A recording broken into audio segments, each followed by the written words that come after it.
development, understanding, youth empowerment, academic excellence and artistry. Nurture.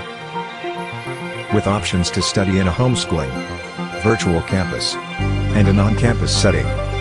Duyan Learning Center, Mactan Arts Academy, continues to be your partner in your child's holistic education.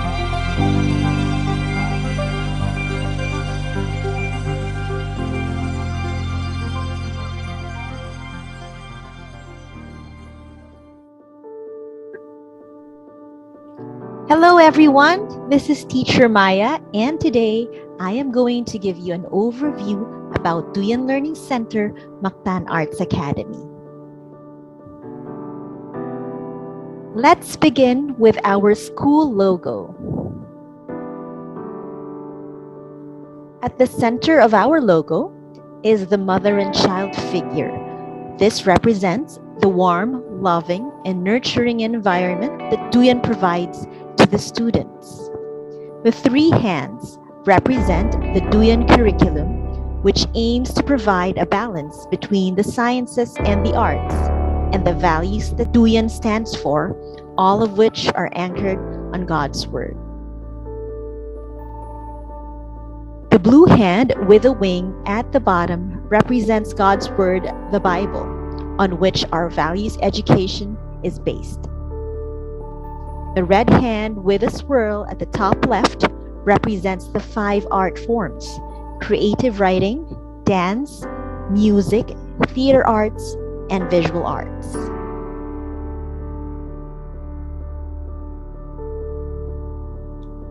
A yellow hand with a molecular symbol on the top right represents the sciences: civics and culture, English, Filipino, math, mother tongue, information and communications technology, physical education and health, and science.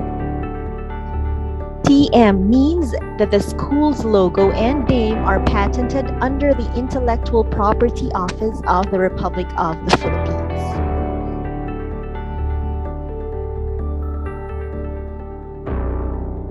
Allow me to share with you our history as written by our beloved Administrator Ramona Quimpo Alcantara, Mama Mon. First, it was a vision. Then I felt this was my mission. I thought it was my way to render service. It all became a serious endeavor to finally become my passion. Thus came into fulfillment the vision I had for the many children who in my heart deserve only the best. Duyan Child Care Center shall serve them and the rest. Duyan first opened its doors on July 8, 2002 to 2 children under 2 years old whose parents were anxious about their child being left to unqualified and uncaring individuals. I felt their pain and anguish every time they left their child at home to earn a living.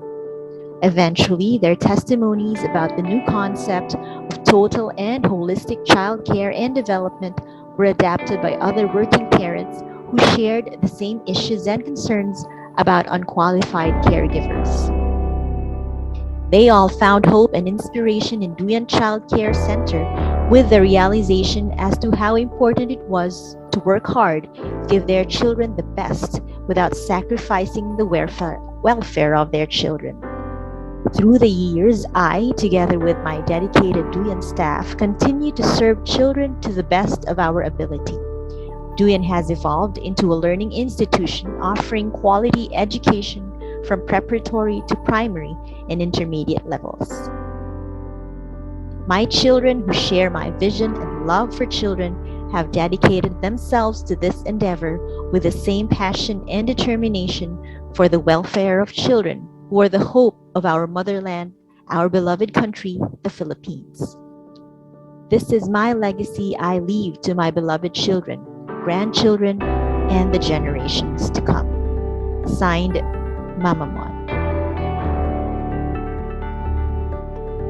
Our mission. We in Duyan have a great passion for children. We are here to develop children to their utmost potential, to help children achieve high degree of understanding of the world around them, to empower the youth to become future leaders of the country, to provide an environment where children can excel academically and artistically, and to nurture in children a love for God and His creations. Duyan stands for development, understanding, youth empowerment, academic excellence and artistry, and nurture. Our philosophy. We believe that God made each child unique. Each child has his or her learning pace, interests, learning style, and intelligences. He or she has the potential to be a scientist and an artist. A child's EQ and IQ development are equally important. Each child should be prepared for lifelong learning. A child's education is a collaborative effort among the parents, the teachers, and the child. A child's environment directly affects his or her learning.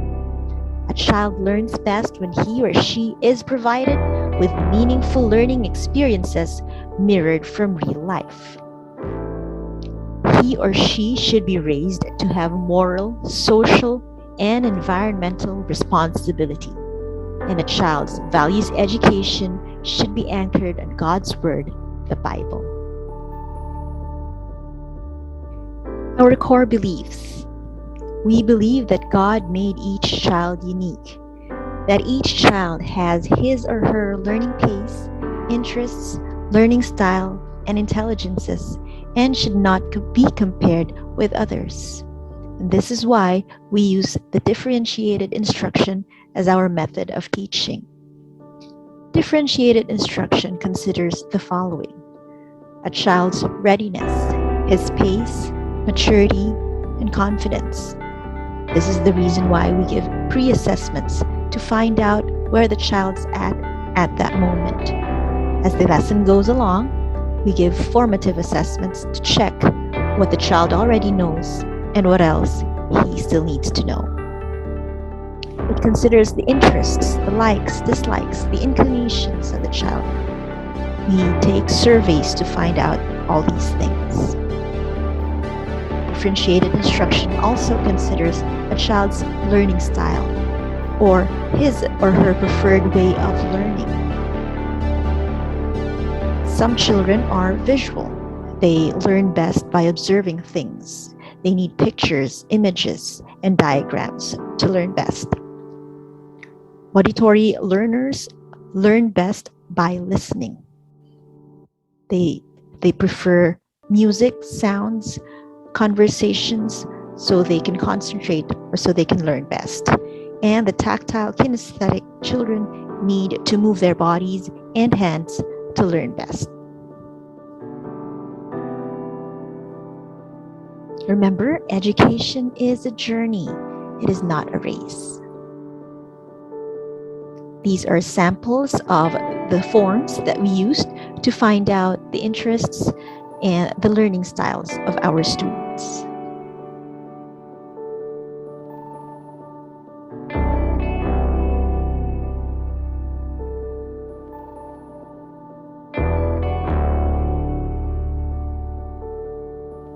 We also believe in the multiple intelligences theory proposed by Mr. Howard Gardner. He believes that everyone does not just have one kind of intelligence. In fact, we all have at least 9 kinds of intelligences or abilities. But we usually have 1 or 2 kinds of intelligences that are more dominant than the others. There's the musical intelligence. Musically intelligent people are good at thinking in patterns, in rhythms, and in sounds. These people usually have a strong appreciation for music. People who are good at visual, spatial intelligence are good with directions, with maps and charts.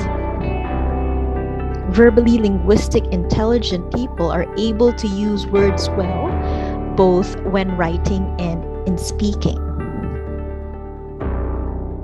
People who are strong at logical mathematical intelligence are good with reasoning, analyzing problems, and problem solving. People who are good at bodily and kinesthetic intelligence have very strong body movement and motor control. These are the athletes.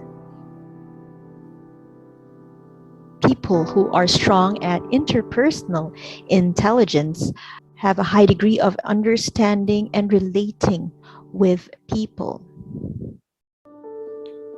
And those who are good at the intrapersonal intelligence are good at introspection and self-reflection.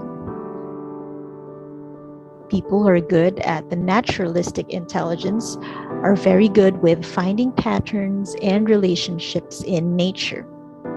Lastly, people who are strong in the existential and moral intelligence are those who are good at philosophy and using intuition to understand people.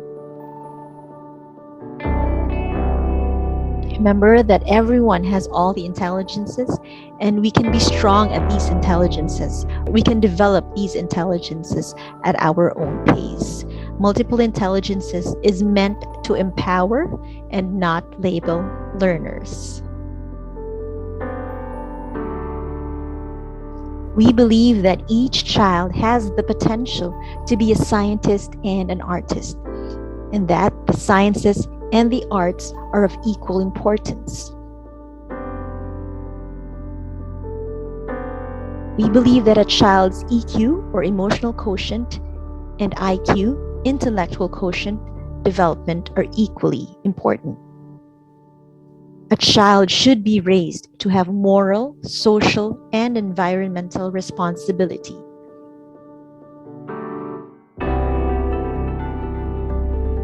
Each child should be prepared for lifelong learning. A child learns best when he or she is provided with meaningful learning experiences mirrored from real life.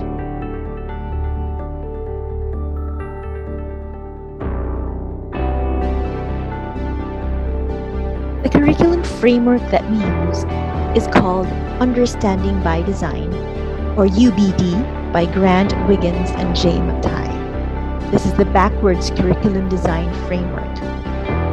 We start by identifying the standards, or the things that the child needs to learn by the end of the lesson.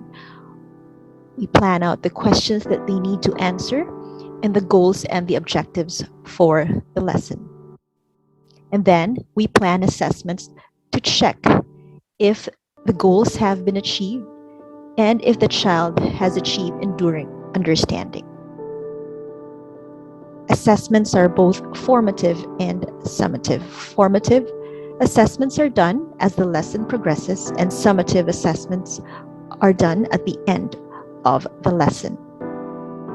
We also plan performance tasks that are mirrored from real-life situations. These tasks are a way for the children to apply what they have learned and to show what they have learned. Lastly, we plan the learning activities.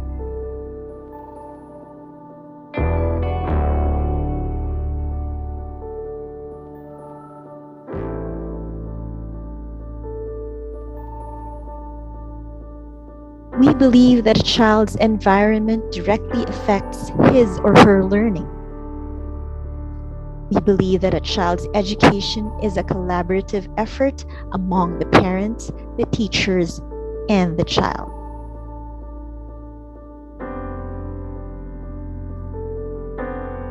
And lastly, we believe that a child's values education should be anchored on God's Word, the Bible.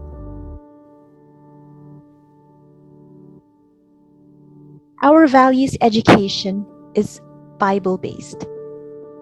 We teach universal Christian values, but we have a non-sectarian education, meaning we do not promote any one Christian sect. We incorporate Bible stories, characters, songs, and basic concepts and ideas in all our lessons. Values education is a subject, but it is also integrated in the other subjects, whether they be the sciences or the arts. Each teacher is a values education teacher. We stand with DepEd, who believes that values and discipline should start at home. Schools may only reinforce.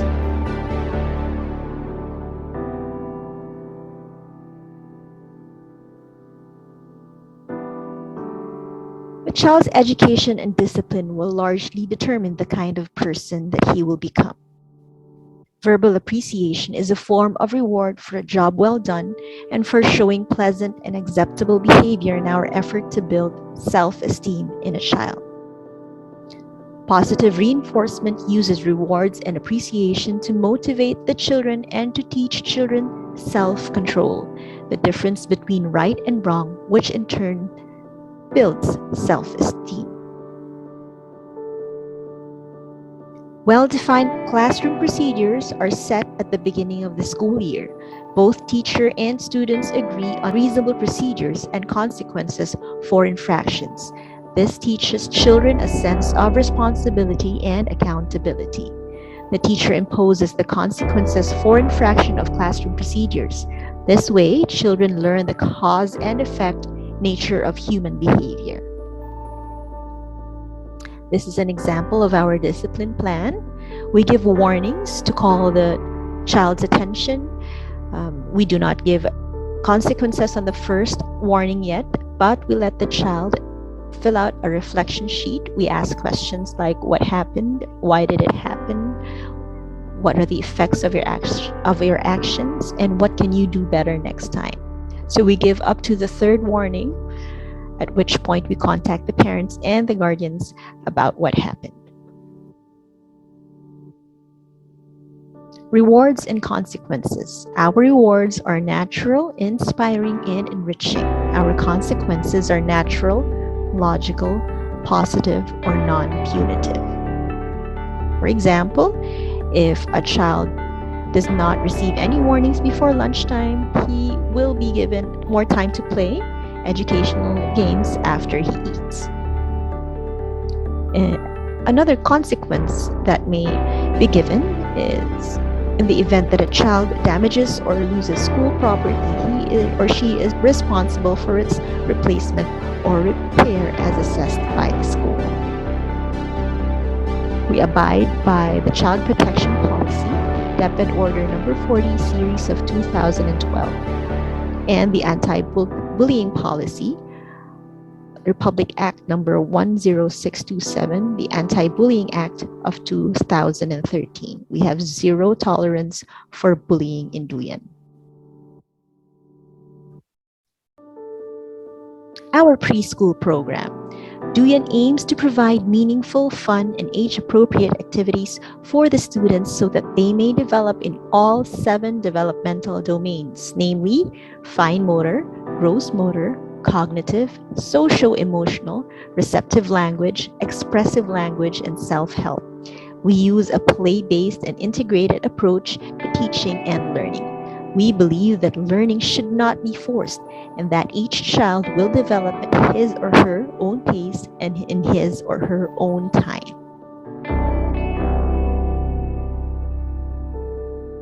Differentiated instruction is used to cater to the various learning styles of students. Informal lessons in the arts are integrated as well. The inclusion program. Duyan aims to provide the best education to all children, regardless of ability, gender, and background. Thus, it offers an inclusion program for children with special needs. For example, children with the autism spectrum disorder, attention deficit and hyperactivity disorder, global developmental delay, communication delays, and other learning disabilities. These children are recommended for mainstreaming into the regular classroom. The inclusion program is headed by the Duyan Special Education Specialist, who works in coordination with the child's therapists, shadow teacher, other SPED teachers, regular teachers, coordinator, principal, and the parents. Our assessment and grading system. Our grading system is termed criterion-based referencing or standard-based grading. Adapting this kind of system is in keeping with the global and local trends in education. The latest grade is the most important and most relevant. The fourth quarter grades and ratings reflect the summation of the child's knowledge and skills from the first to fourth quarter. We give emphasis to summative assessments. We also give chapter tests, unit tests, mastery tests, etc.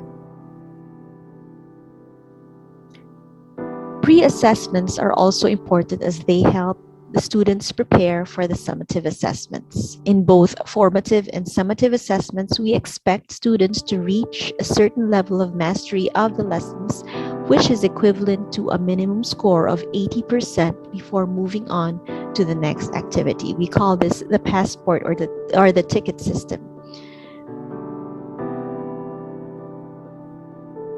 In preschool, kindergarten, and the lower preschool levels, students are assessed based on the Department of Education's list of competencies or skills in the 7 developmental domains for holistic development of children.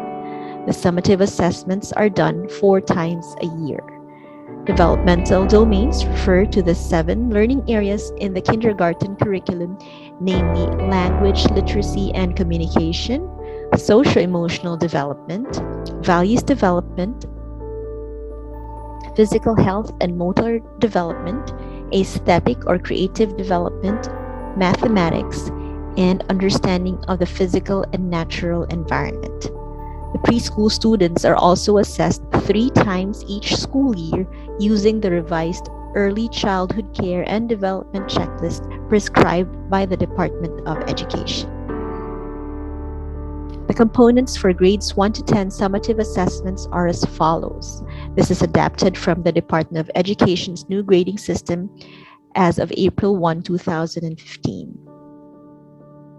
Written works comprise of 20%, quarterly assessments 40%, products and performances 40%, and percentages vary depending on the nature of the subject area. Final quarter exams or assessments are comprehensive. The suggested percentage ranges are as follows. First quarter summative assessment is 100% of the first quarter content. Second quarter summative assessments include second quarter content and 20 to 40% of the first quarter content. Third quarter assessments include the third quarter content and 15 to 30% of first and second quarter contents. And the fourth quarter summative assessments include the fourth quarter content and 10 to 20% of first, second, and third quarter contents. The initial subject grades of each student are transmuted to come up with the final grades. This is a snapshot of a transmutation table that we use. We use letter grades with descriptions to provide a more meaningful report of the child's performance. So here are the numerical equivalents of each letter grade. O, outstanding, 96 to 100%. H, C, or highly competent, 90 to 95%. C, or competent, 84 to 89%. Approaching competence, 80 to 83%. D, developing, 75 to 79%. S, for starting, 1 to 74%. And T, not taken. These are skills or topics or lessons or subjects that are not yet offered during that particular quarter or semester. And A, these are usually assigned to subjects that are not taken in lieu of an actual grade. In this kind of system, no one is considered a failure. We also give an effort rating to grades 1 to 10 students. Effort, as defined by the Cambridge American Content Dictionary, means the physical or mental activity needed to achieve something or an attempt at something. Effort is rated from 1 to 10, 10 being the highest. Okay, the effort rating provides additional information to parents, which may help them interpret the subject grades and get to know their child better. Here are some of how the effort ratings may be interpreted. A low effort but a high grade shows the child's talent or potential. A low effort and a low grade might mean that it is not the child's interest. A high effort but low grade might mean the child struggles in the subject, and a high effort and high grade means the grade was the result of the child's hard work. This is a snapshot of the preschool report card, which is a list of skills in the different areas of development. This is a snapshot of the grade school report card. We also rate them in the different character traits. In addition to the existing system of giving subject awards, special citations, and character awards at the end of every school year, children with distinction per grade level will also be recognized. This is for grades 1 to 10. They will be given highest distinctions if they will achieve 10 or more outstanding grades. For 7 to 9 outstanding grades, they will be given high distinctions, and those who will achieve 4 to 6 outstanding grades will receive distinctions. Our vision is to see children grow and develop into empowered individuals who have reached their full potential both in the sciences and the arts, armed with a love for God and a high degree of understanding of the world around them. They will become wise, compassionate, and innovative leaders of this country.